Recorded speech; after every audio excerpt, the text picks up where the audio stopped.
ಹೋದಾಗ ಏನಾಗಿರುತ್ತೆ, ಅರ್ಧ ವೃತ್ತದ ಪರಿಧಿ ಇರುತ್ತೆ. 2πr ಹಾಫ್ ಆಗಿರುತ್ತೆ, ದಟ್ ಈಸ್ πr ಆಯ್ತು. ಬಟ್ ಇಲ್ಲಿ ಬಂದ್ರೆ ಇದು ಅರ್ಧ ವೃತ್ತದ ಪರಿಧಿ ಆಗೋದಿಲ್ಲ. ಇಲ್ಲಿಂದ ಇಲ್ಲಿಗೆ ಬರ್ಬೇಕು, ವಾಪಸ್ ಇಲ್ಲಿಂದ ಇಲ್ಲಿಗೆ ಬರ್ಬೇಕು. ಇದು r, ಇದು r ಅಂದ್ರೆ 5r + 2r ಆಗಿರುತ್ತೆ. 5r + 2r ಅಥವಾ 5r + d will be our answer. So ಇವಾಗ r ಕಾಮನ್ ಇದೆ, r ಕಾಮನ್ ತಗೋತೀನಿ ನಾನು.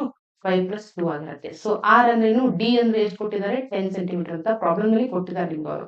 10 ಸೆಂಟಿಮೀಟರ್ ವ್ಯಾಸವಿರುವ d is equal to 10 centimetre ಅಂದ್ರೆ r is equal to 5 centimetre ಆಯ್ತು.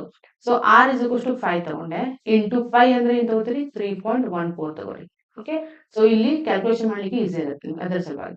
+2, ಸೊ 5 + 1.4, 5 + 1.4.